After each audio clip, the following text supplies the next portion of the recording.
featuring Lane Raspberry and, sorry, I believe it's Cherie Kwok, but please correct me if I pronounce that wrong, both from the University of Virginia in the United States. Their presentation is called Fair and Open Multilingual Clinical Trials in Wikidata and Wikipedia.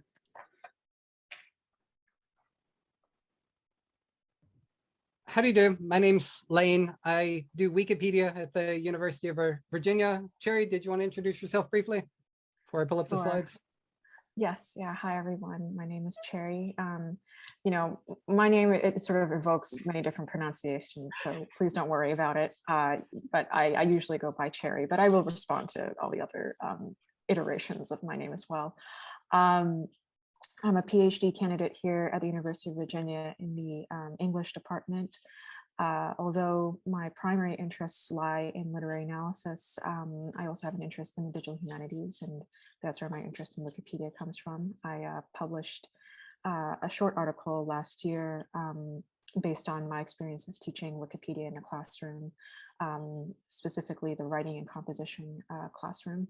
And I've held a few edit-a-thons with my students and have been working with Lane on various wiki-related projects.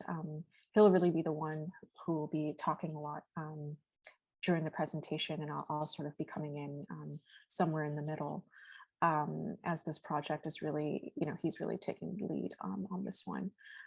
But, you know, we're both very happy to be here. We're very happy to see everybody. I'm also actually from Hong Kong, so this has been nice for me because I haven't been able to return to the city in quite a while given COVID. So it's nice to see some people from my hometown. So yeah, I think that's me. Lane, are you ready? Well, these projects tangle in every direction. So I am coordinating different people with the tangle, but Cherry's got a very important angle on this, angle of the tangle, talking about equity. I'm going to introduce the project generally, and then Cherry's going to be back in just a minute. You guys can see my screen? Yeah, we're going to be talking about clinical trials, fair meaning machine readable, open meaning the data is open. We're both at the University of Virginia, do Wikipedia projects from time to time, but there was a lot of other contributors in this project. There's a medical foundation in Wikipedia, a Wikidata community, people dealing with structured data. Duke University, Sherry Tibbs contributed a data set, uploaded it to Wikidata. It was important for this project. Other wikis, off wikis, something called ClinWiki, contributing medical data. Vanderbilt University connected us with a lot of their research, an organization in the United States called PCORI that does health research. So there's a lot of different angles which we could talk about this or any other kind of Wikipedia project, which touches so many different things. Thanks to Bangladesh, and thanks to a funder, Welcome Trust. Thanks also to the profilers in Scholia. I'm going to show this in a minute. I can't talk about everything in this project. I'm going to give a beginner angle on Wikipedia and translation, and I'm going to use examples about clinical trials and medical information on Wikipedia throughout this. But what I really want to focus on in this presentation is how to collaborate with other people through Wikipedia and how to incorporate diversity, equity, and inclusion into any kind of Wikipedia collaboration project. What I'm going to talk about is give an introduction to what is Wikipedia. I know this is a Wikipedia conference. You guys have heard this before, but let's review the basics. I'm going to present what we actually did. Wiki project clinical trials, moving medical research information into the Wikipedia platform. I'm going to give an overview of the translation tools, which are popular to use in Wikipedia.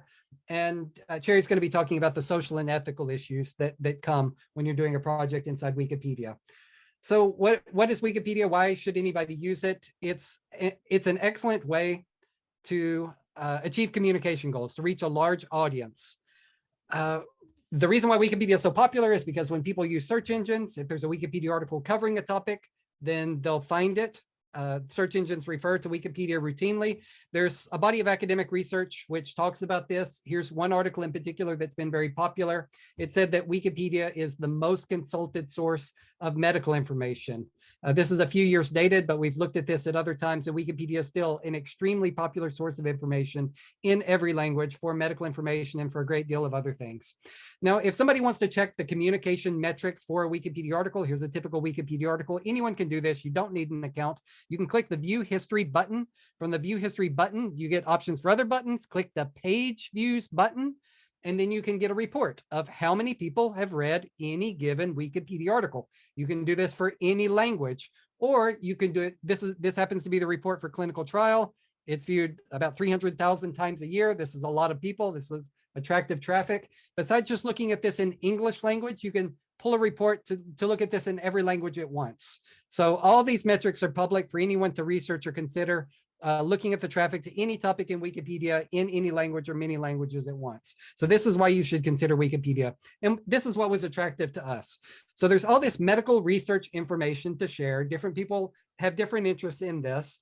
When I talk about medical research, clinical trials, I'm talking about, in this case, a database. We wanted to pull a database, something called clinicaltrials.gov, a United States government database about medical research. And a clinical trial is whenever a researcher is testing a drug in an actual human. So it can't be theoretical, it can't be animal testing, it's any drug that's going into a human. So some of the information in this database is what diseases are being treated, what drugs are being used, how many people are involved, who's doing the research, these kinds of things. And we wanted to make this more accessible. Now, this is the schema for the data. It's much too complicated. The medical industry, it's a big thing. And we can't do everything. We just wanted to pull in some basics and especially talk about social and ethical issues of even bringing this information into Wikipedia. So we had to narrow down what we were going to pull in and what we were going to pilot for translation. Our project goals were to import some of this data set, the records of the clinical trials, into Wikidata, design different use cases, talk about why anyone would want this information, what we can do with it, set up different ways to pull it out of Wikipedia, and talk with people about what they can do with this. So for example, something popular these days is people are asking about who's doing COVID research, what drugs are being tested, where is the research happening, these kind of things. And you can answer this with this data set. What we actually were able to accomplish were we pulled in more than 300,000 records of clinical trials. We applied different labels from them, and now they were available through the government website, of course, but now they're available and can be remixed with other information in the Wikipedia platform. A thing that the US government website isn't going to do is try to translate any of this information. And in Wikipedia, we can pilot some translations into other languages, get basic information about this research to other people in other countries and other language communities so that they can compare or draw their own conclusions.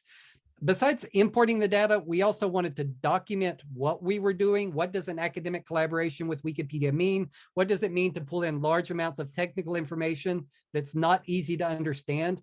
What does it mean to translate medical terms that don't have a translation? Sometimes the names of drugs, sometimes the names of diseases, sometimes odd things that are just challenging to translate when so much medicine happens in English language. We don't have answers for these things. We advance the questions, but there's still plenty of questions left. It's all very difficult to do. Now, so that was our project, but I'd like to show some of the technical tools which we use to do this. And we didn't build these tools, these already existed, but it's always a new application when you're bringing these things into medicine and bringing these into new language communities. So the tools I'm going to review are the leaderboard of the Wiki Project Medicine Translation Task Force, which might be the most successful translation community in the Wikipedia platform, the medicine community. The Programs and Events Dashboard, which manages cohorts of people doing editing events, just like we just heard about the editing event in Saudi Arabia. Managed events like that, where groups of people are getting together and editing Wikipedia together, and you want to track what they're doing. There's a content translation tool. I'm going to show a shot of that, and something called Tabernacle that's specifically for translating data. It does a lot of things with data, but it can be used for translating data very easily. So Wiki Project Medicine, it's the community of Wikipedia editors that are editing medical content. And their model is they make a list of articles and then coordinate people, get them in a room or get them online to start translating them. They track how many articles a given person's translated. They have a leaderboard, and they track the progress on the entire set. Just to put a wall of text. So these are World Health Organization list of essential medicines. This is just part of the list. Now, unless you're a doctor or a healthcare professional, you're not going to recognize what all these terms do. But if you're a patient or you need these drugs, you need some information about them. So translating descriptions of essential medicines is a big part of what Wiki Project Medicine has done. This is a case where we definitely need translators to make this available to all people everywhere in the world. The Programs and Events Dashboard, this is a separate tool. What's special about this is you can have a group of people, they click a join button, and from that point, this tool automatically tracks what they're doing in the Wikipedia platform and reports to the group organizer what is the progress. So in this example report, we see that a group of 269 editors in this Wikipedia cohort, this is a health cohort also, they added 60,000 words to Wikipedia, they cited 478 sources, and their content's been viewed 24 million times. You can also use this tool to pull up a list of all the articles that everyone's editing and pull up things like who needs help or what's going on with this large group of people. It's a group management tool. For the individual editor, the way that translation often happens is through the content translation tool. And how this works is you pick two languages and you pick an article and it puts them side by side so that the person who's doing the individual editing, they can move whatever content they want from one language to another. They can reword it as they like. They can change it. It doesn't have to be an exact translation. It's by the person's own interest. And the last tool that I want to show you, it's similar to that content translation tool, except it's not for Wikipedia articles. It's for structured data in Wikidata, which means only single terms and maybe brief descriptions. So in this case, I've got a couple of body parts pulled up. This is part of the health data set. And you can see we have definitions and terms in English language, and we have them in Hindi language, but they're missing in Bengali or Bangla language. So if somebody knows one language or they know several languages, you pull up the languages they know, you give them a list of terms, and they can just do translation word by word, phrase by phrase, instead of going in and translating an entire Wikipedia article. So these are the existing technical tools that are available for anybody who wants to do translation. And if anyone's interested, you should read about them. It takes time to learn and operate them. There's also communities that you can ask questions to, ask them how they're using the tools. Now, besides the tools, think about those communities. These are the people you go to for support in using them or to ask questions. If you have any problems, there's social processes in place. Again, there was that editing event that the last presenter talked about in Saudi Arabia. This is a model that happens everywhere in the world. I've collaborated a lot with a wiki community in New York City. They do a lot of translation there at just about every wiki event they do. But some organizations that I'm going to mention, the university groups there, there's a lot of students who speak multiple languages. Their events typically incorporate different languages. Art museums, New York City gets tourists from around the world. And so the museums there tend to promote translation of their exhibits and their styles of art, so to make it more accessible. And there's a nonprofit organization. I'm really impressed with this one. It's a redemption center or a recycling center for the people who, it's typically underprivileged people who are sifting through rubbish, trash, garbage, pulling out recyclables, and then bringing them to this nonprofit organization so that they can sell them. The organization is called Sure We Can, and they've organized a lot of translation events because they work with such a diverse and multilingual community that needs access to basic information about the city. So it doesn't matter if your organization is big or small, it's possible to do these translation events. They use the same kinds of tools. There's a lot of social and ethical issues which come up with Wikipedia, and generally these are all interesting questions, but there's no time to talk about them now. And the answers to these or discussions about these are in the research literature. There's been thousands of papers published about Wikipedia. So if you want to talk about general ethics, you need to go to the research. We just don't have time. What we do have time to talk about is social and ethical issues in translation. Two issues that I really want to raise is when you're doing translation, whatever you're doing, if you're crossing communities, you need to document what you're doing in this other community. Practice transparency. Do not go into someone else's language community without clearly saying that you're organizing some kind of project and you don't have full fluency in the community. The other thing that you should do is practice good equity. Raise up people from the other community, especially if there's a power imbalance, and make sure that they have their say about what they're doing. If you have questions about Wiki Project clinical trials, go to the project page. that's where we've documented what I'm doing. That's a practice of transparency. There's other wiki projects that you can also visit. They'll tell you about their translation. But for diversity, equity, and inclusion, I'm going to turn this over to Cherry right now. She's going to talk about that. Thanks so much, Lane. So my goal here is really just to explain in broad terms why all of the wonderful work that the Wiki Project clinical trials team is doing with translation is important to the larger goal of diversifying Wikipedia, which is an interest of mine, ever since I published a peer-reviewed article about it last year. And, I've been thinking about these issues ever since. So as we know, although Wikipedia is a global platform that has 277 language versions, it is still largely Anglo-centric. And some data from Wikimedia confirms this. As you can see on the graph, there are just way more Anglophone articles than those in other languages. And this data suggests, and before we move on, so the Anglophone articles are, of course, the ones it's represented by the red line there on the graph. So this data suggests two things, and Lane, if we can move to the next slide. First, the data suggests that most of Wikipedia's online knowledge is embedded in a single language, English, which has 350 million native speakers, as opposed to distributed evenly across the rest of the world's most popular languages, right? Like Mandarin Chinese, Spanish, Hindi, Arabic, and Bengal. So that's one issue.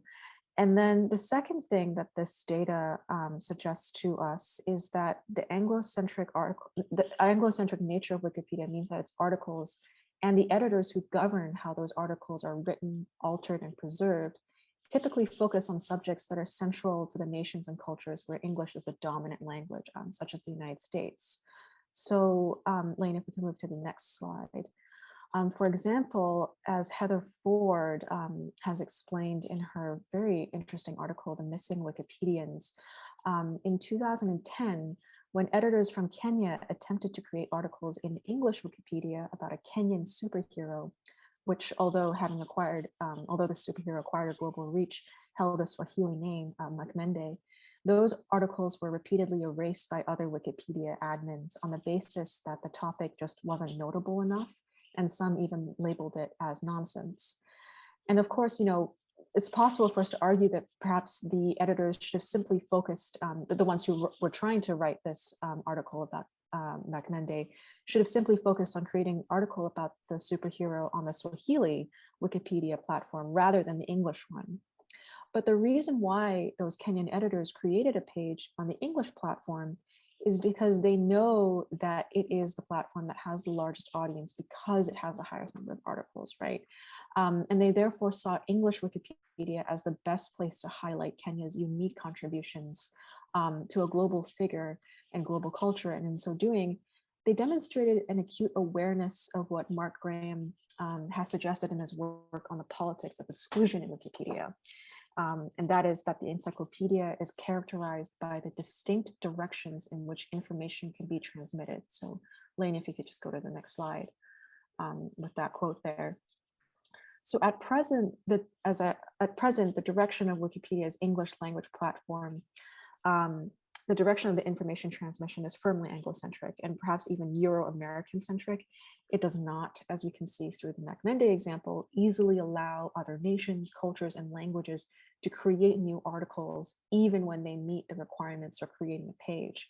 And neither does it necessarily try to transmit and translate the knowledge that it holds into the other languages of the other Wikipedia platforms around the world. And even in its earliest conception, Wikipedians assumed that as the platform grew, different communities would create a version of the encyclopedia in their own language and then edit it accordingly. But culture and knowledge in a globalized age just doesn't work that way. Communities and languages are not sealed off from each other like that. Rather, they shape each other in the same way that Makmende, although from Kenya, managed to touch and inspire American culture. So if the hope is to diversify Wikipedia, then one thing we need to do is find a way to link these different Wikipedia language platforms together so that we can begin creating pages and sharing information in a more inclusive way. And so this is why the translation component of the clinical trials project is so important, because it undoes this Anglo-centric nature of Wikipedia by expanding the directions that information can flow. In the case of this project, since health data is most comprehensive in the English Wikipedia, because developed countries like the United States have been able to afford to develop robust data sets, what we're witnessing is the sharing of health data across multiple languages in Wikipedia, not just in the English language. And this then opens the door for information to flow the other way as well, for articles and topics from other languages to then flow into English Wikipedia. So that's just my general spiel to kind of sketch out the bigger picture of what Lane's work is doing. So I'll hand it back to Lane now to conclude.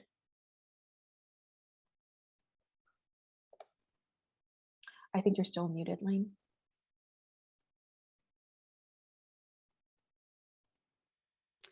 It's difficult to go into other communities and bring these strange projects which have limited relevance or limited support already. So going in and saying to the Bangladeshi community, the Bangla language community, why should you contribute to translating United States health data?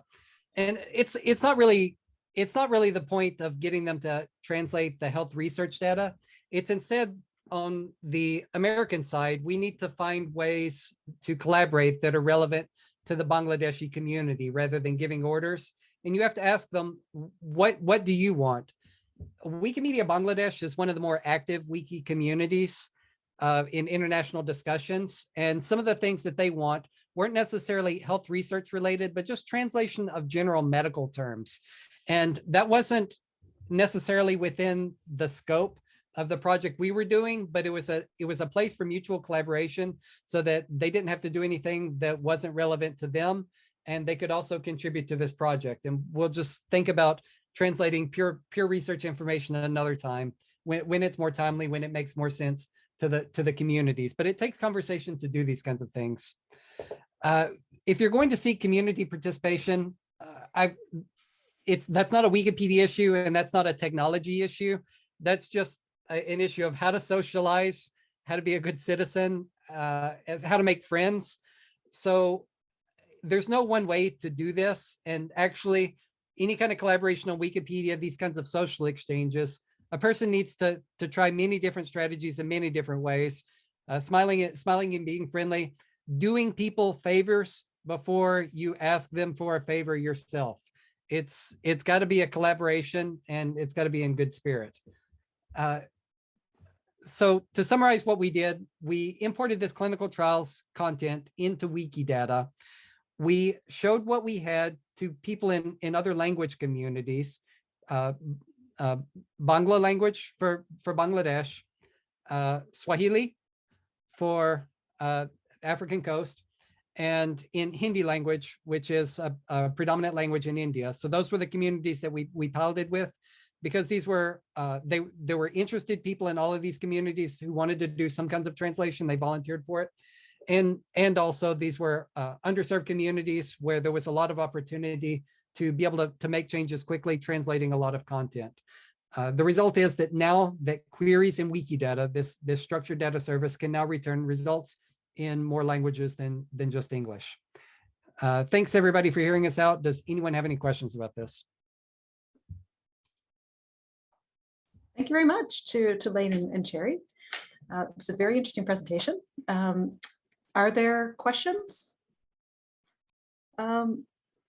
Yes, so I see a question in the chat from Mohammed. My question is about the social process. How could we reconcile equity and diversity on the one hand and quality on the other? There's one solution that comes up a lot, and it's not a very popular one, but I encourage people to continue talking about this. Wealthy organizations should give money to less wealthy organizations, move money out of rich countries into lower and middle income countries. The Wikimedia Foundation brings in more than $200 million a year. It's just the way it's been. It's an unfortunate precedent that most of that money stays in wealthy countries, and I'd like to see more of it travel to lower and middle income countries. I can't say how to negotiate this. It's always difficult to discuss money, and of course, it's not my money to give. I'm just at the university. But when you fund people, you get better results, and money from rich countries goes very far when you send it into lower and middle income countries.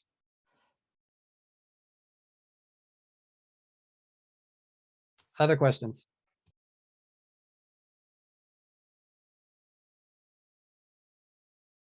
Sorry, I had a question actually. I was wondering if you had any ideas about maybe policies that you could suggest that Wikipedia might adopt to help reduce the Anglo-centric focus of English Wikipedia.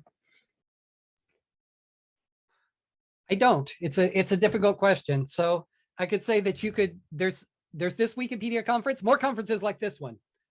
So you raise these issues at conferences like this one, and you pass them on to other conferences and have cultural exchange. I think this is going to take years. It's going to take a lot of collaboration. Document what you do. It's good. I'm so happy that this conference is recording and publishing the videos, because these contribute to the conversation. And when people say, well, there's no ideas on the table, no one said anything, there's no consensus. When you have discussions at conferences like this, it sets the precedent and it makes progress.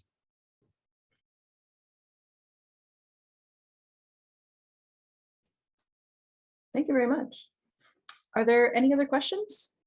Questions or comments? Oh, I see a question from Janice. Great work. Thank you very much. Could you please share with us how to deal with confidential issues in medical cases, included in your data? So in our data, we never touched any private information. We did not touch the results of clinical trials. The kinds of things that we touched was public information, like, is a clinical trial even happening? Like, for example, if a university or hospital or research institute was doing research on COVID, that's public information. We're never actually sharing any patient information or patient data. This is not medical research data. This is librarian data. This is metadata. This is just information about the research. And it's used, one of the, like an example query that you could do in Wikidata is show me the list of countries that are doing any clinical research at all on COVID. So not every country is equipped to do this, and some countries are, and you can just count these kinds of studies. Our data is very incomplete. So even though we pulled in the American database, we don't have every medical database from around the world. But the day's going to come where this information is public and accessible. It takes steps to get there. This is just a start. And people have the right to ask this information. What kind of research is my government or universities in my area doing? And you should have access to this information. So nothing confidential, nothing private. We didn't touch any closed data at all. Okay, thank you for that. Any other questions here in the chat or live?